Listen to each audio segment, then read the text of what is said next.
And so, with the company of angels and saints, we sing the hymn of your praise as we say it together. Holy, holy, holy, Lord God of hosts, heaven and earth are full of your glory. Hosanna in the highest. Blessed is he who comes in the name of the Lord. Hosanna in the highest.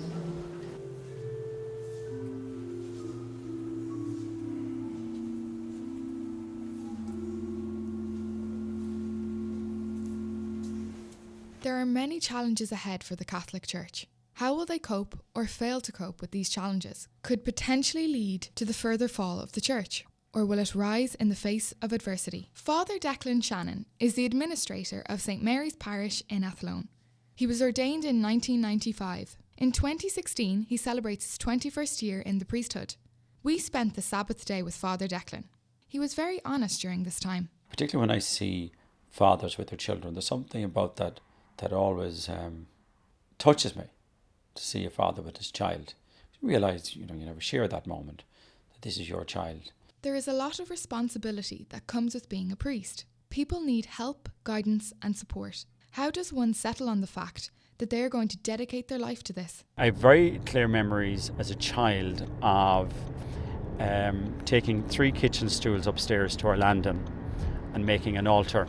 And my oldest sister had won a dancing competition, and I used the cup that she had won at the dancing competition as a chalice. And my younger brothers and sisters, I wanted them to come up to Mass. I was reenacting Mass. So if you want to say I was playing Mass. Now, I'm sure lots of kids at a particular age might have done that. As I got older, I suppose I felt this longing in me. There was something in me that I felt. People use this thing about a calling, and what does a calling mean? When you feel compelled or drawn or attracted to this, that there's something about this that it's whetting your appetite. You want to hear more of this. Now, that sounds fine on a level, but when I got to my teenage years in secondary school, I was now fighting this attraction. I didn't want to know anything about it, because bear in mind, it was very much counter-cultural. There were none of my classmates, well, sorry, I shouldn't say none, there was one other guy in my class, my Leaving Cert class, that also went to Maynooth that year. And now I was beginning to reject it. But it seemed the more I rejected it, the more it began to harp at me. And almost I got to the point where I called a truce with God. I said, look, I'll give it a shot. If it works, fine. If it doesn't, leave me alone. And I think he won that argument. So I gave it the shot, and I went to Maynooth on the 4th of September 1988, and here I am 21 years after priesthood, and 5 years of 6 years in the seminary. Hand on heart, I get as much joy of it now as I did then, probably more. People have turned their backs on the church, with particular low attendance from the younger generations.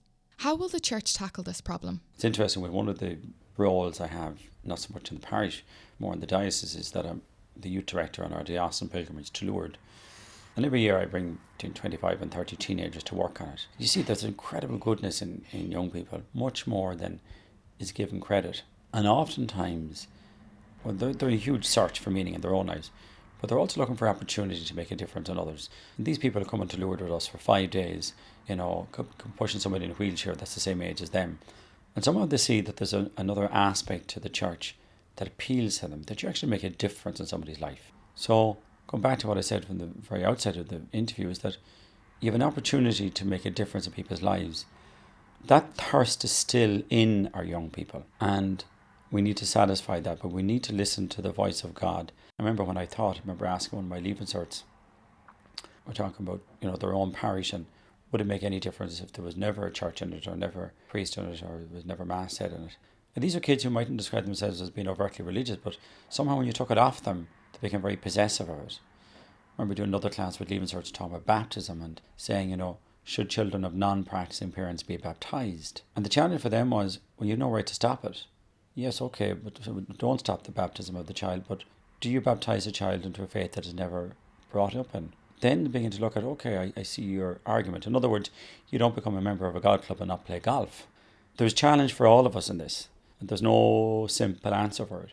So again, I suppose I see that it's an evolving thing. But yes, we need to reflect on the reality of where we are now. There are not many professions that would consider those aged 45 working in the profession as young. But this is the case when it comes to priests in the Catholic Church in Ireland. I still feel the new kid on the block because there hasn't come lots of kids after me. Now, there are very few institutions that you'll work in, that you'll be 21 years in it and still feel the new kid on the block. The future of the church is without doubt in its lay people. One of the things when you look at Irish history, you realise that Irish history was what some people might describe as one that was saturated with priests, that they were just so plentiful. And then here now there's a scarcity. But then if you look at it globally, it's one thing to look at it as a micro issue, but if you look at the macro and you realise that the developing world, look at South America, look at various countries in Africa, where the church is, where the Catholic Church is blossoming. And there's something about the kind of the highs and the lows, and that in many ways I think Ireland had taken its religious identity for granted, and now it's beginning to look more at it. Sometimes I think when things are so plentiful, they're taken for granted, whereas when there's a degree of sacrifice, then we begin to look at how important is this for me. So that is a very real question for the church.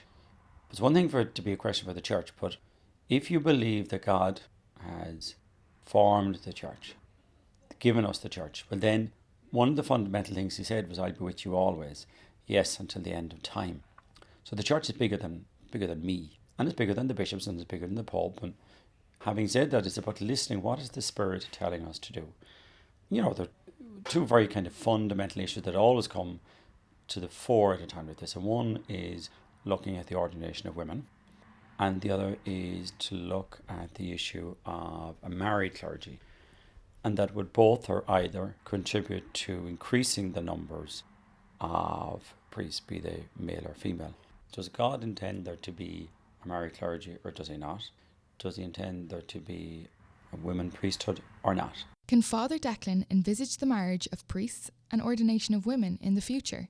Women have probably much more natural characteristics or charisms for priesthood in terms of their emotional sensitivity, their kind of awareness around how people are, their ability to empathise. So it's a very plausible reason why women naturally possess that.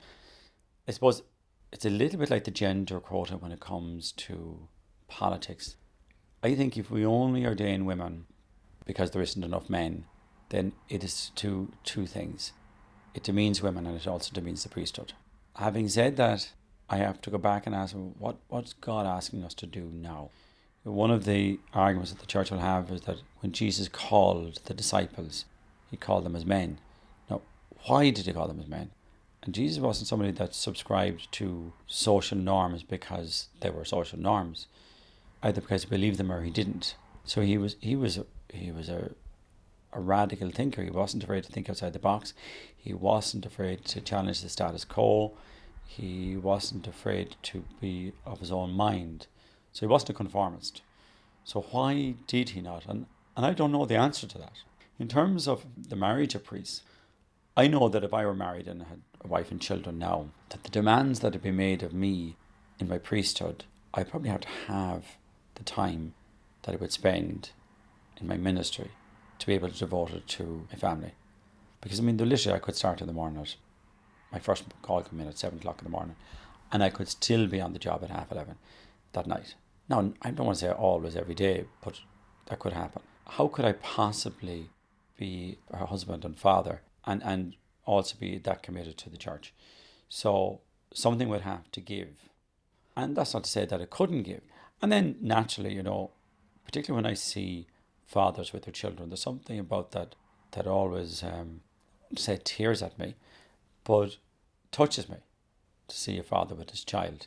You realise, you never share that moment, that this is your child, and the joy of being able to share those moments. And yet, though, the fact that I'm not married gives me a huge freedom, because I have the freedom to minister without thinking, God, I should be at home, or I'm meant to pick up the kids, or I'm meant to be there for my wife. I have all of that freedom, that I can devote myself to this solely. When I was ordained, I knew that the priesthood that I was being ordained into would demand of me to live as a celibate. But when you want something bad enough, you don't look at the price. So while, no more than what I said about everything else, the door is never closed, as it is now, it works for me. How it'll be in 10 years' time and how I am in 10 years' time, I'll have to come back and ask me.